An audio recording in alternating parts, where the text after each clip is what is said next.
Hello, it's Heather here, and I'm coming to you from the Mousel Embassy in Crouch End in North London. And today is Stay Home and Make a Pasty Day, and I'm going to be playing my pasty making tutorial that we prepared yesterday. Now, as you probably know, if you're my friend on Facebook or in real world, I'm not particularly keen on cooking. In fact, I don't really like it. So this is not me saying this is how you make a pasty and it's the only way and I'm the best pasty maker in the world, because that's not the case. Um, just like any other Cornish woman, my recipe was handed down by my mum and my granny and aunties and everybody else. And this is just the way that I make pasties. That's not to say that other people don't make them much better and differently, but the basic ingredients are always going to be the same. So that's your potatoes, your onions, your turnip, and your steak. And yeah, so just have a little watch, and I hope if you're not a pasty maker yet, you will be after this tutorial. Mine are always a bit of a mess, but they always taste absolutely rich. Yeah, so don't feel you have to comment and tell me what I could have done better, because I'm sure there are many things I could do better, but this is my attempt at pasty making. Stay in, stay safe, and bake a pasty. So enjoy. Here are the main ingredients. We've got beef. I've got 750 grams of beef because I'm making 5 or 6 pasties today. Salt and pepper, lots and lots of pepper for me, but that's my choice. Oxo cubes, little secret ingredient there. We've got turnip, no arguments, that's what it is, and onions and potatoes. We've got some milk and an egg to glaze the pastry at the end. I tend to use plain flour and sunflower spread for my pastry, sometimes butter as well. Not a big fan of lard. Don't think there's anything wrong with it. I think it actually makes very nice pastry. I don't know, something about it I don't quite like. So now our flour and fat resembles fine breadcrumbs, because I've done this a lot. There you go, and it's all nice and breadcrumby, and it's time to add the water. But you don't add the water and mix it up with your hands, because as Miss Scott from school, my domestic science teacher, said, never put your hands in the pastry because it sucks up all the moisture. So you want to add your water and use a metal knife or a fork or something like that to blend it in.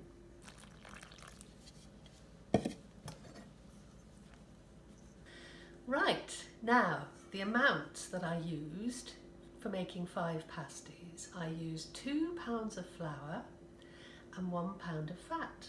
It was a mixture of unsalted butter and sunflower spread. Now obviously I added water, so when I weighed it all at the end, when it was all made up, it was 3 pounds 7 ounces. So it's easier for me to do calculations in grams, so that ended up being 1,575 grams altogether. So then split that into 5 per pasty, and we've got 315 grams of pastry for each pasty, and that is like that. It's a little ball of pastry, 315 grams. So each of those will make a decent sized pasty, the size of a plate. Right, we're going to roll out the pastry now into little rounds. So there's some flour there to stop it sticking to the board. There's one of my little balls of pastry, which is 315 grams. 315 grams. So a little bit of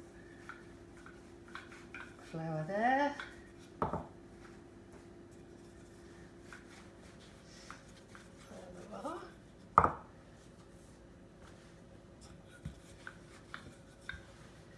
Roll it out. Lovely. And we want to make it the size of a dinner plate, if indeed it is a dinner plate pastry, the size pasty that you want. So let's see, I've got me a dinner plate here. There we go. What do you think? Oh yes! Dinner plate, indeed. Let's chop around the sides. around the edges. Now this is going to be a bit of a whopper of a pasty, I must say. If you haven't got much of an appetite, use a smaller plate, but we tend to eat these. And if we don't, we just save half of it for later on or tomorrow. There's all the bits, they'll be used later on, okay, so save all your little offcuts.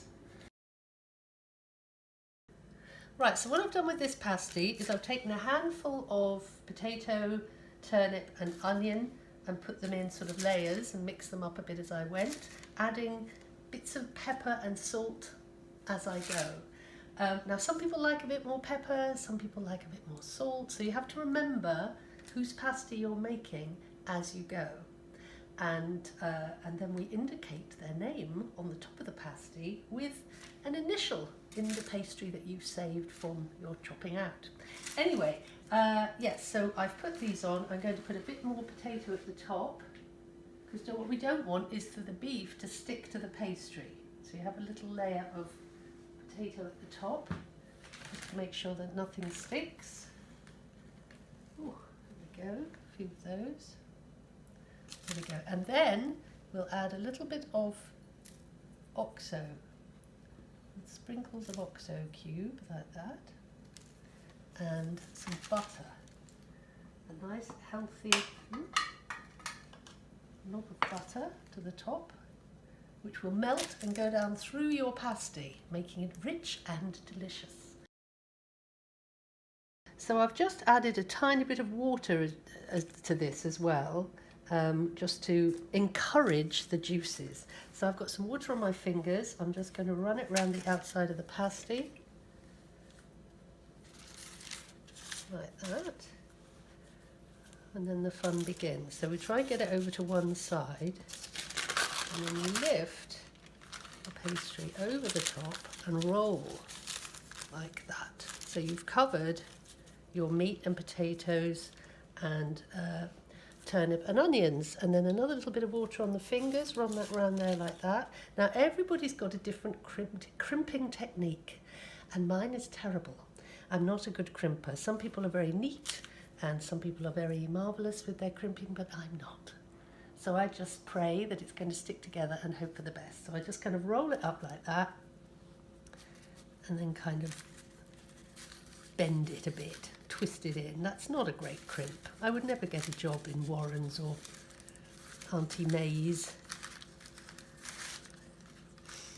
Yeah, I'm a good customer though. You kind of roll it and crimp it a bit like that. It looks better when it's cooked, to be honest. But there, you see, it's beginning to look a bit like a pasty, but not a particularly professional one, but it will be delicious, which is the main thing.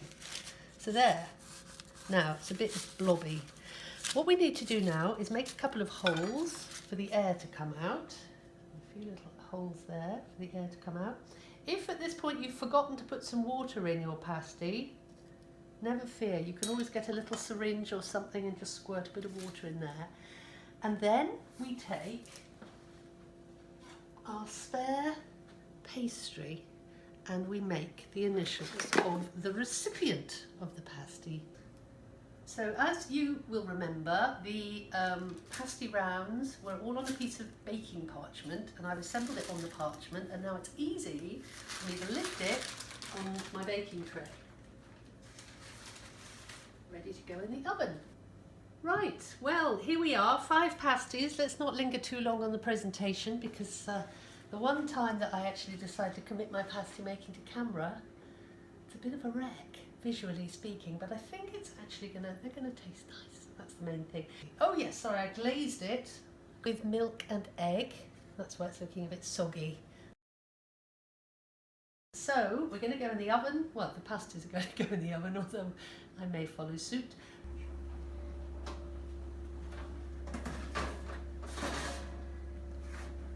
First batch.